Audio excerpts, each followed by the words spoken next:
It's time for Around the Ozarks Wake Up Weather, sponsored by Rescue Towing, Command Family Medicine, and John's Heating and Air. Here's your host, meteorologist Abby Dyer. Happy Tuesday, everybody. It is October 8th, and we are waking up to mid-40s in the Ozarks. It's comfortable this morning, nice and cool. I might want to encourage a long sleeve shirt, light jacket if you're heading out early. But by this afternoon, you won't need it. Mid-70s in the forecast again, and we've got another lovely day for us on tap in the Ozarks today. Really some nice weather conditions across the middle part of the country all week long. Not only do we have pleasant temperatures this week, especially compared to late last week and the weekend, but it's also dry, and it's going to be dry all week. So another nice day on tap. Things are relatively quiet here in the middle part of the country. We've got high pressure in control, and we're just expecting a lot of sunshine in the forecast today. Temperatures will warm to about 76 in Springfield today, a degree or two warmer than the numbers out there on Monday, but overall another pleasant one in the forecast, with all eyes on Florida as Hurricane Milton continues to strengthen in the Gulf. Rapid intensification happening down there. It's pulling a lot of the moisture, a lot of the energy in the weather pattern across the country. It's focused on the southeast once again. For us, it means no measurable rainfall, very dry conditions that stick around. We are on the dry side of a cold front, and no measurable rain is in the forecast for us this week. Even when rain chances return, which look to be next week, I think they'll be limited. This is going to worsen the drought conditions that are already happening across the Midwest. We are particularly seeing that in the Western Ozarks, and new drought monitors come out every week on Thursday. I unfortunately think we're going to see a lot of places see the drought monitor show you in a worse area by the time that is released this Thursday because of all the limited rain chances that we have.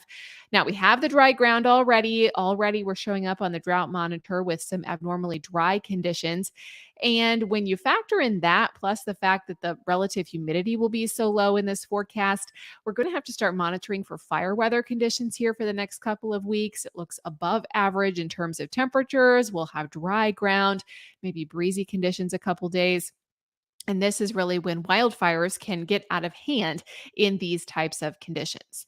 The long range outlook from the Climate Prediction Center also agrees with this forecast. October 14th through 20th, the outlook still looks warm and dry. Below average rain chances for our part of the country, along with much of the Midwest, and temperatures that will likely be slightly above average, are dry ground playing into some of that forecast. When you look at the forecast day by day, looks pretty nice. We'll have temperatures today in the mid 70s, plenty of sunshine. This is great weather for outdoor projects, maybe painting, something like that. Although the paint's going to dry pretty quickly with such low relative humidity values in place, something to keep in mind. Temperatures by the time we get to tomorrow will be making their way into the low 80s in a few spots. I think most of us are in the low 80s by Thursday and Friday, but it will be a dry and sunny week across the Ozarks. That's what we have in store for us. Around the country, I already mentioned Hurricane Milton, and that is what everybody's watching down on the west coast of Florida. Expected to hit either very, very late overnight tonight or early Wednesday. I think more likely early tomorrow morning. We will see heavy rainfall and flash flooding that's already been occurring for parts of Florida out ahead of the main part of the storm.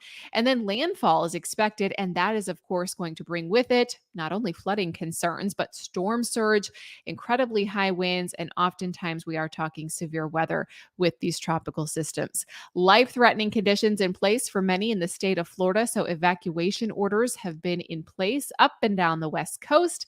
Hopefully people are already out of town in those communities.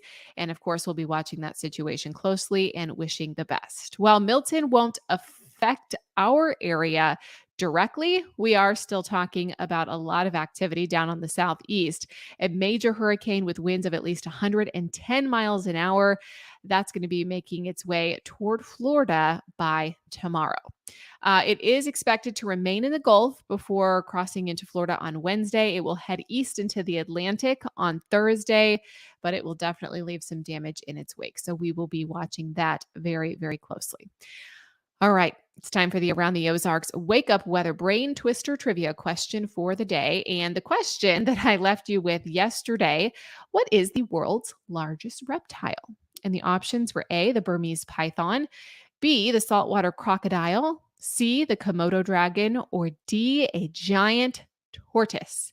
And you may have had the question, well, what do you mean largest? Do you mean longest? Do you mean heaviest?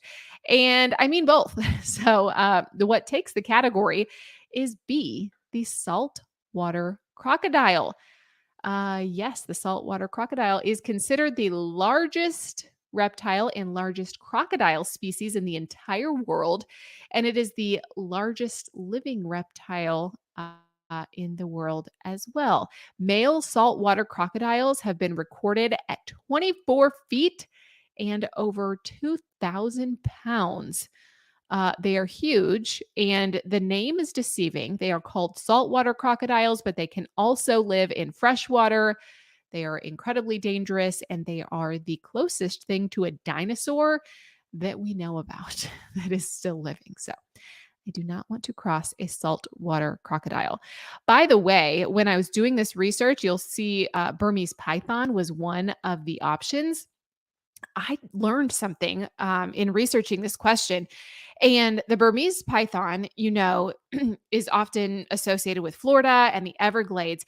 And this was actually a result of Hurricane Andrew. It is widely believed that after Hurricane Andrew hit, which was a Category 5 hurricane, of course, it devastated the state of Florida. That was back in 1992.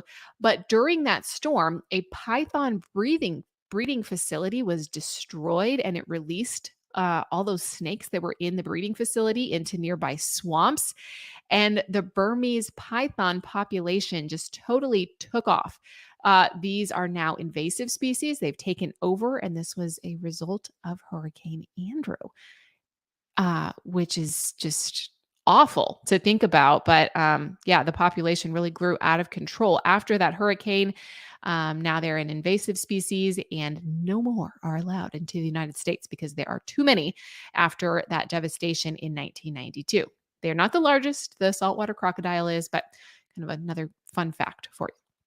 All right, the question that I'll leave you with for tomorrow: what is the least common M&M color? Which are you least likely to find in the bag? Take your guess. It is green, yellow, blue, or brown. You can enter those guesses over at aroundtheozarks.com. Thank you so much for listening to Around the Ozarks Wake Up Weather this morning. And thanks to our sponsors, Rescue Towing, Command Family Medicine, and John's Heating and Air. Have a great one. I'll catch you tomorrow morning.